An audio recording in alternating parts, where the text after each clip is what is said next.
Hello, this is Dr. Angela. Welcome to another episode of the Lifestyle MD. It is Halloween, so I'm wearing a festive little hat. I have been putting off recording this, and part of it has been that I've had doubt that anyone would really find this helpful. You might not, but I'm going to record it anyway and put it out there. So the whole topic is about decision fatigue and how to stop overthinking and saving energy. Surprise, surprise, I was overthinking this episode, overthinking whether or not to post it. So why did I even have this topic in mind? Well, the truth is, I have struggled with it at times more than others, and I've been working intentionally about minimizing that. In this episode, I'm going to explain to you what decision fatigue is, how it affects your health and well being, and things that you can do to interrupt that and actually get on with your life. Like I mentioned, I had my own decision fatigue. I went into an analysis paralysis, a component of decision fatigue, where I kept questioning whether or not it was worthwhile to record this topic in this episode. Instead of actually just recording it and moving on, I avoided it. The number of decisions that all of us make on a daily basis is staggering.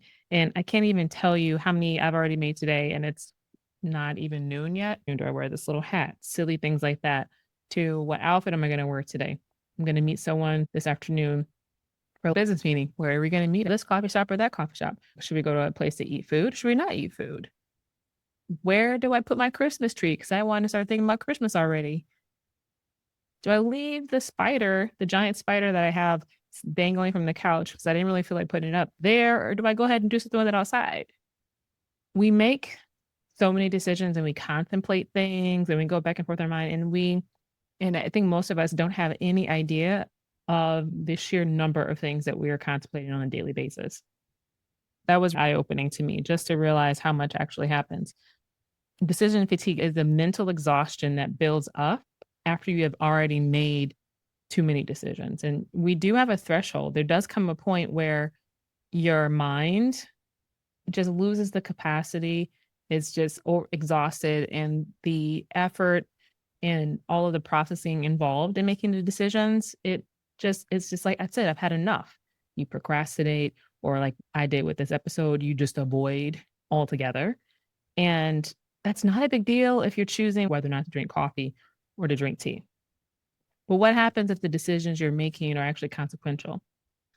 A lot of things I talk about for lifestyle and for health and well being revolve around some basic concepts: move more, eat whole food, and sleep well, moderate your stress.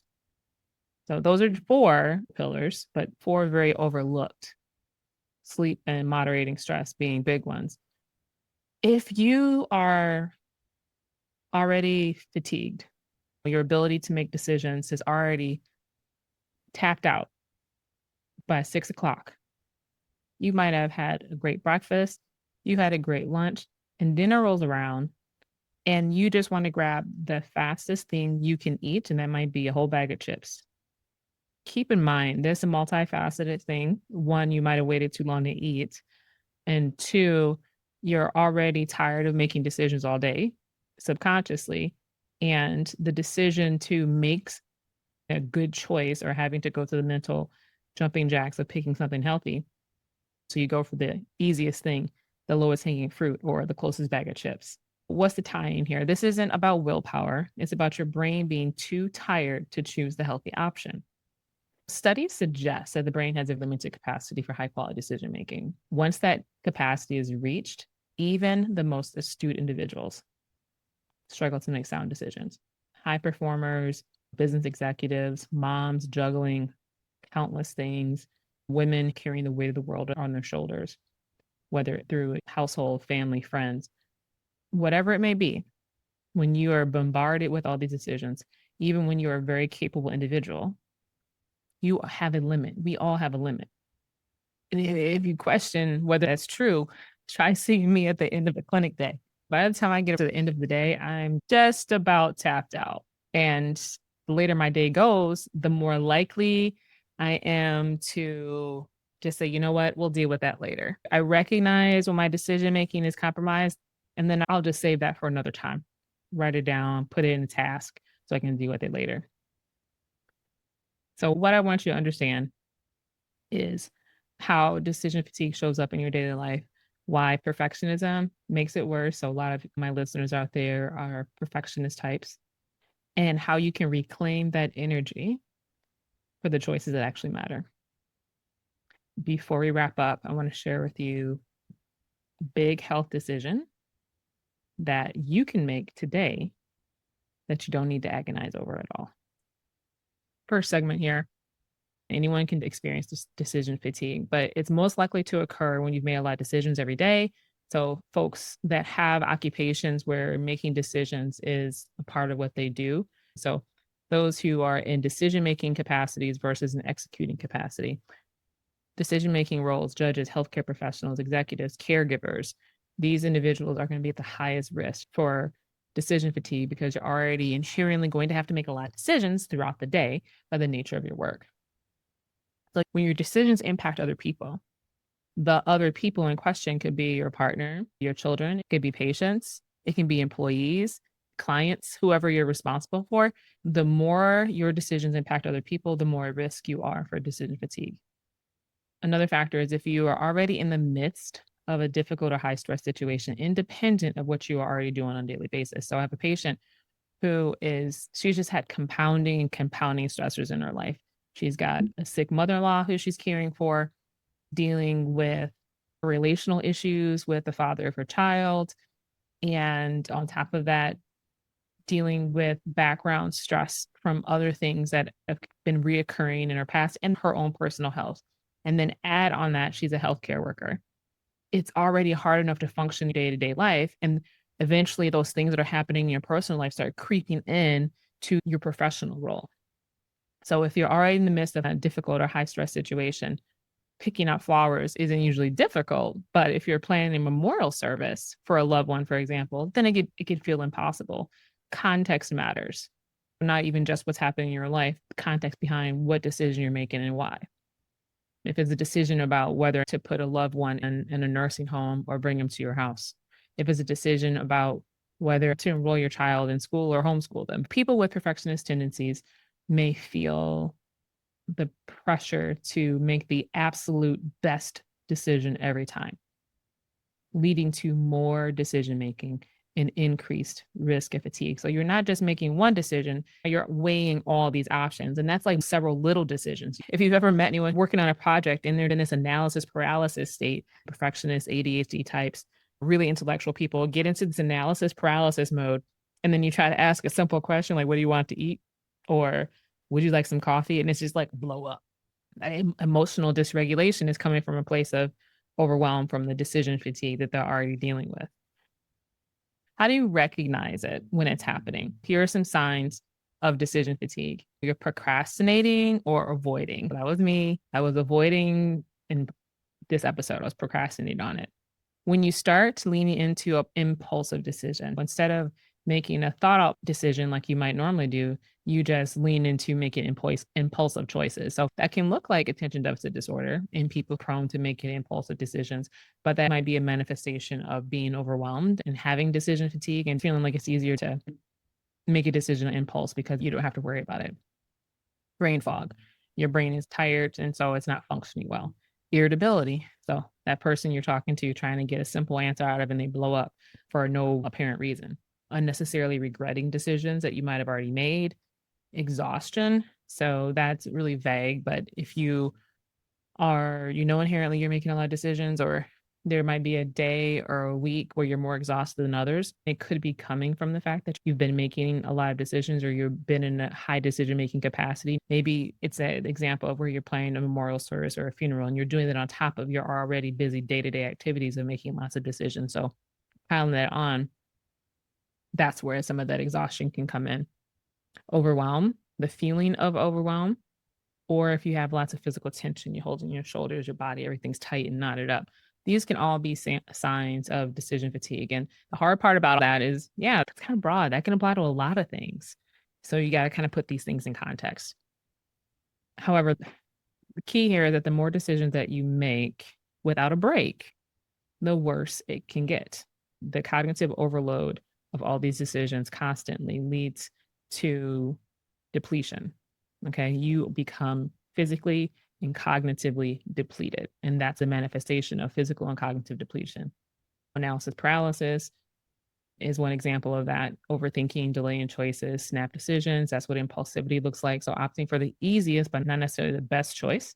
And avoidance is what procrastination looks like. So you're postponing important decisions altogether and sticking with the status quo. I'm just not going to change anything. We're just going to leave it the way it is.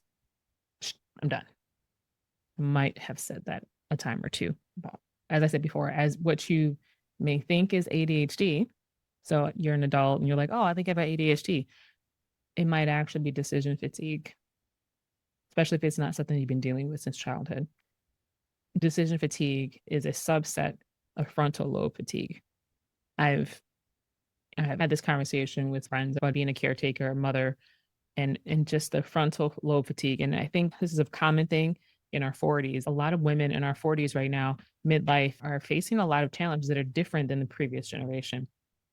And I personally think that has a lot to do with all of the additional decisions that we are engaging in that were not a part of the lives of our parents and the generations before.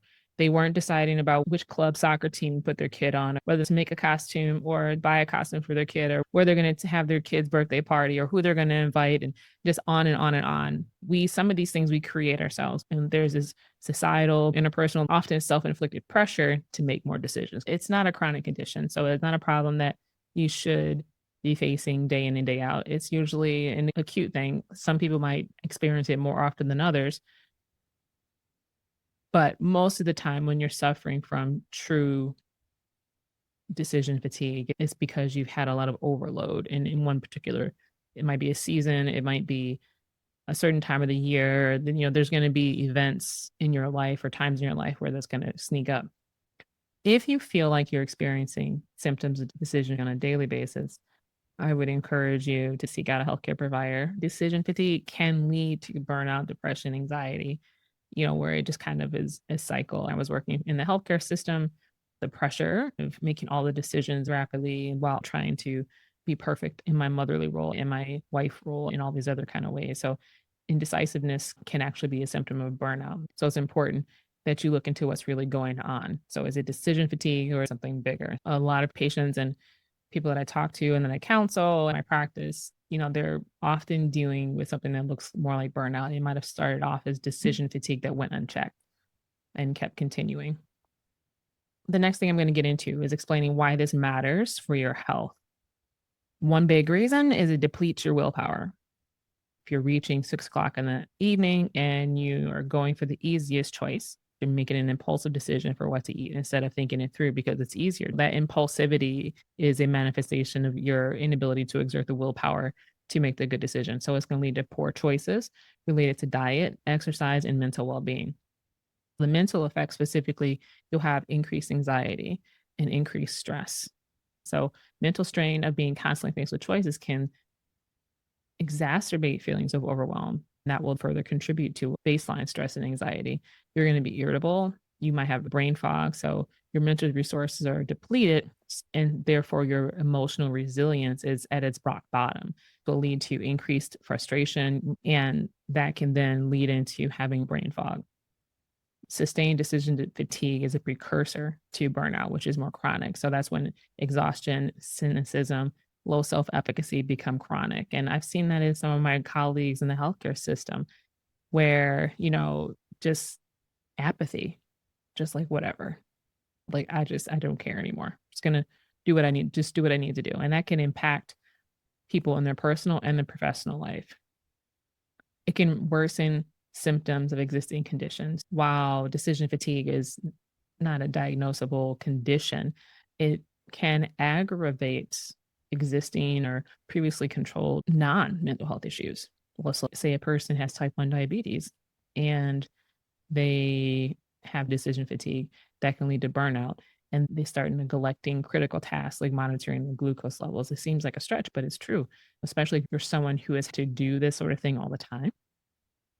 That's why it's really important that we are, first of all, have sympathy for people. It's not always that they don't want to do better. It might be because they're overwhelmed by having to do it all the time. If you are experiencing decision fatigue, you're more likely to make poor dietary choices.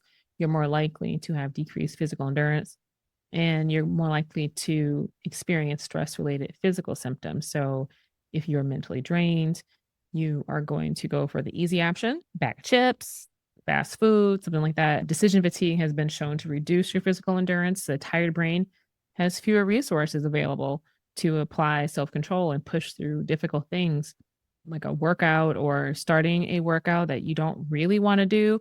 It's hard to actually engage in an activity that you don't particularly enjoy in the first place.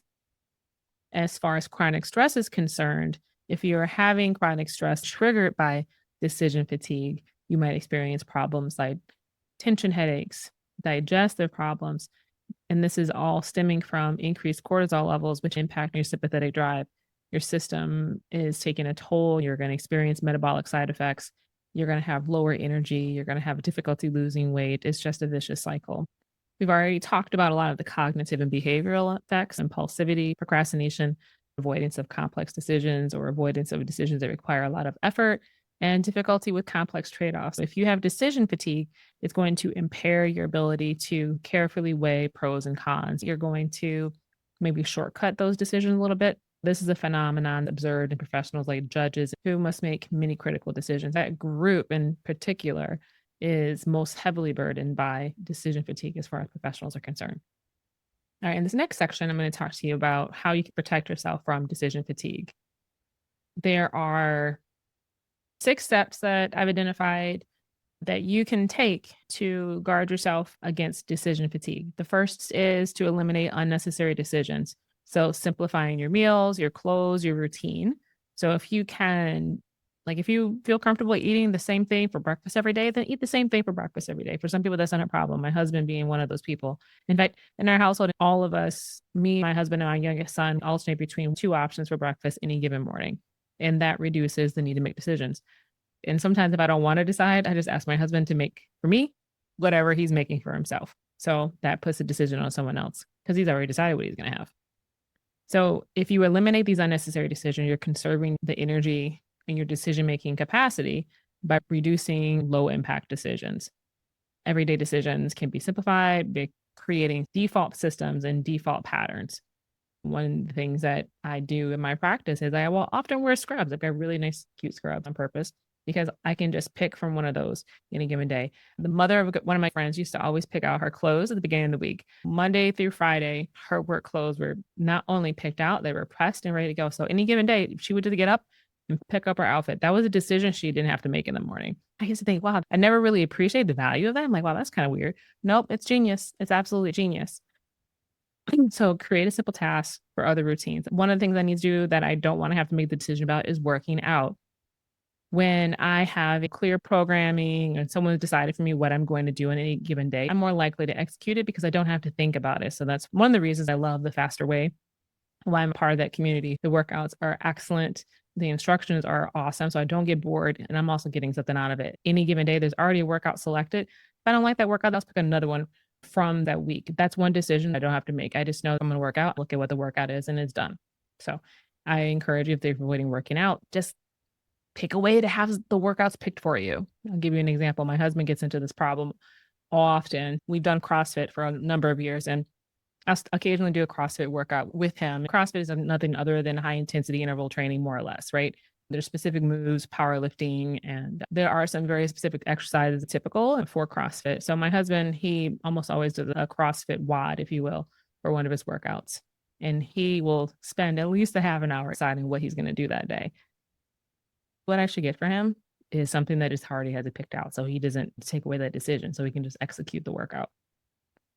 Finally, eliminate unnecessary decisions. You want to automate whenever possible. So things like subscriptions and bill payments and reoccurring grocery orders. So if there's something that you automatically know you're going to have to do and you feel comfortable automating it, I encourage you to do that. Number 2, prioritize big decisions early in the day. So in the morning, if that's when you start your day. So your mental energy is highest. Schedule those high stakes decisions early. So if you know that you are going to have to do vacation planning, you may not have time during the week, but let's say you get up early and do it before work or before your activities with the kids or on a Saturday morning.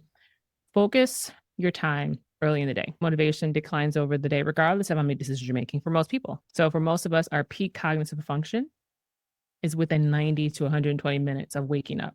So if you can do it at that time, that would be best for you. How you can facilitate that is blocking out uninterrupted time for yourself first thing in the morning to do strategic thinking. It's a great time to set your priorities for the day. If you have a team that you're working with, it's a great time to powwow with your team members. Or if you're a doctor like me, it's a great time to see your complex patients. If that doesn't sound like you, make sure you know your chronotype.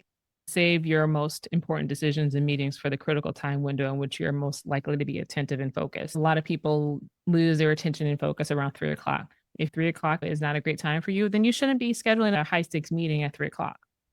If you do best at 11 o'clock, then maybe you should be scheduling a meeting at 11. Schedule most complex decisions before lunch. If you have to make important choices after lunch, make sure you're having low glycemic index meals, medium to small meals, so that your energy isn't going into digestion and trying to get you to rest, which is why a lot of people end up being really tired at 3 o'clock. Number 3, limit your daily choices to a decision bucket or budget. Think of your mental energy as a bank account. If you spend too much on trivial choices, you won't have enough for bigger decisions. Another metaphor for that is the spoon theory, which helps people with chronic illnesses and fatigue pace their energy throughout the day.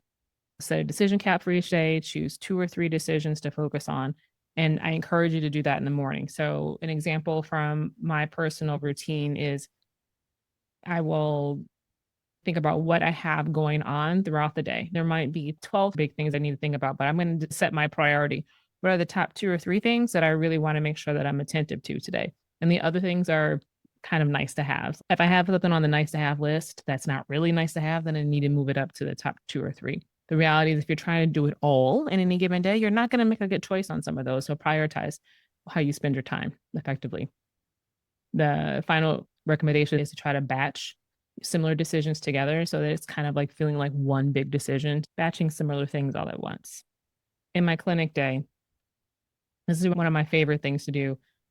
I'm not going to flip back and forth between responding to patient messages, working on a patient note, and calling a radiologist. What I do is batch my time into a chunk of messages for a set amount of time. Even though there's a lot of little different decisions that need to happen in that, at least it's all related. Then I can transition to another thing. Then I can transition to emails. So if you're batching similar or like items, that's going to make that task feel less burdensome. Number 4 is pretty obvious, and that is delegate. Let others make small calls. And sometimes we, especially if we are perfectionists, have a tendency to want to make all the decisions ourselves, and that is a bad idea. So there's some things you need to let go of. If you haven't thought about that yet, then you need to take an inventory of the things in your life that you are holding on to that are not necessarily in your best interest. Just because you can do it does not mean you should. Number 5, take strategic breaks to reset your mental energy. I alluded to this earlier. Decision fatigue isn't just about the fact that you have to make a lot of decisions or that you are making a lot of decisions throughout the day. It's about the time that you're spending working and continuously like unbroken mental strain. If you are going from one task to the next and one decision to the next, this is what's creating a lot of mental strain. So it's important that you need to take short breaks in between those things to restore cognitive function. I've done this where I found myself feeling like I've just been going since I got into the office. So I'm going to take a break. Maybe I'll go for a walk down the hall. Maybe I'll go for a walk outside. And during that time, I'm not going to take my phone. I'm not going to scroll. I'm going to maybe sit in the chair, my comfortable chair in my office, and take a moment. It doesn't be long. It could be 5 minutes. Just breathe, be present, look outside. It sounds crazy to think that something like that could have an impact, but it is really, really important to take strategic breaths, take time away. So 5 to 10-minute micro breaks, periodic throughout the day. And it can include things like mindfulness, taking a walk, but do not scroll social media or go on a screen. That is not giving your mind a break from mental strain. Use deep breathing when you're doing this. If breaks don't help, then maybe it's time for you to talk with a therapist because maybe you're having a hard time winding down and it's much deeper than you thought. This other item could be independent or it can roll into taking strategic breaks, and that's prioritizing sleep and downtime. Sleep should be a given. That is important. You need to have downtime where you're not having to be on all the time. One of my favorite downtime lately is sitting with my son, snuggled up on the couch, watching a program. He really has gotten into Goosebumps lately, so we'll watch one episode together. That's something that I enjoy doing with him. It's important to build in downtime. I have been guilty for a very long time of always going, going, going. I am still on the go a lot, but I'm doing a better job of building in actual downtime. Another favorite of mine is sitting at soccer practice and just being present, just watching and not doing anything else. My husband is so good at that. Going to soccer games on Saturdays. I never realized how much it was going to benefit me for my son to play soccer. It seems like a hassle to have to drive him around and go do this thing for an hour, hour and a half. But what it's forced me to do during soccer season is actually be present, not work, not plan, not do other things, and actually just have some downtime. That has been really rejuvenating for me. Number 6, the last one is to establish a default choice to reduce your mental load. So default systems, simplify decision making. And as an example, inevitably, you will maybe not have made a prepared meal, or you might have done meal planning, wasn't ready when you get home. That's happened to me many times. We have a couple default meal options. One is cauliflower pizza. We always keep frozen cauliflower crust. We always keep our pepperoni around. We always have the vegan cheese that I can eat, and then regular mozzarella cheese for our son. My husband will sometimes take out a pound of grass-fed ground beef almost any week, and that's in the refrigerator in a pinch, and we can have burgers or tacos. So have a backup choice or a default option if you haven't planned something for the day. Another example is clothing, what to wear. Think Steve Jobs, Barack Obama, me, my scrubs most days at the clinic. If you have like preset choices, or like you're going to wear like dark pants and a light shirt, like it looks bland and simple, but when you don't have to think about what you're going to wear every day, that's one less decision. So some other examples is preset calendar blocks to eliminate scheduling fatigue. So you only, you're going to do certain things a certain day. Something like I've done in my practice was where I've set time on my calendar. Like if someone wants to have a meeting to discuss things, it's going to be on a Thursday afternoon. That's time I've set aside for that. Meeting greets happen at certain time and days. We set aside specific blocks of time during the schedule for acute visits. So then there doesn't have to be a decision about, oh, when do you want this to happen? We've already decided ahead of time. I don't need to decide. My staff just knows put it there. And there's an opening. And use standardized workflow for reoccurring decisions. Anytime I find myself making the same decision more than 3 times and I can anticipate that it's going to happen again, I make that into a process or a workflow. So I'm not having to do it over and over again. What is the point of that if it's going to be the same process? Or if there's like some default decisions that can be made. We've done that around scheduling for meet and greets in our practice. And I've also done that around scheduling people for podcasts. There are probably ways that you can improve things and set default responses in your life. Okay. Little special extra piece here, something simple that you can do for your health.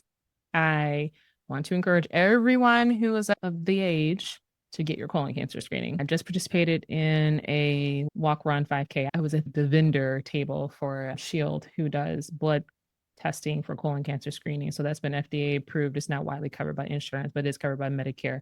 And that is a third type of option available to people to get colon cancer screening. You have to understand what your risks are before you decide what option to choose. If you are receptive and don't have any problems getting a colonoscopy, please get a colonoscopy. The next best option would be stool testing, specifically something that's going to look for DNA components, not just looking for blood. The third option would be doing a blood test to screen for colon cancer. One thing that I like about the blood test is I've got a number of people in my practice who haven't had any colon cancer screening. But if you're someone who is of average risk, you haven't had an abnormal colonoscopy in the past, you haven't had any polyps, there's no one in your family who has had colon cancer, and you don't have any other health conditions that predispose you to colon cancer, then doing option 2 or 3, the stool test or a blood test, is okay for you. So age 45 is a starting screening age for colon cancer. It was 50, it's been lowered to 45. Colon cancer rates are rising among individuals below the age of 50. Older individuals are having lower rates of colon cancer. Colon cancer screening has benefited them, but in younger folks, it tends to be more aggressive.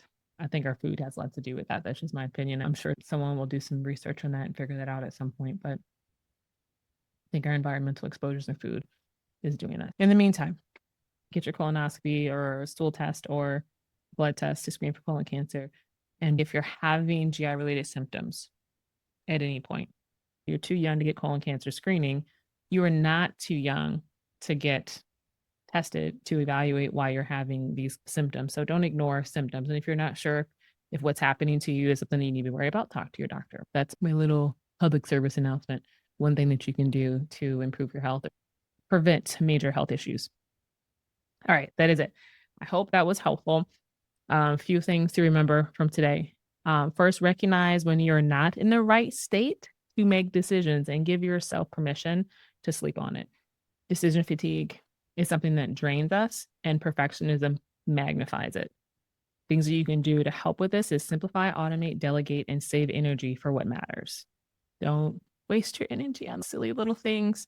They are not worth it. So, what are the top 2 or 3 things you want to give most of your attention to on each day? All right. So, in closing, if you're due for colon cancer, screening, this is your sign. No overthinking it. Just do it. Your brain, your body will thank you. And that's it for this episode. If you are interested in hearing more about this, let me know. I hope you enjoyed it. Take care. Bye.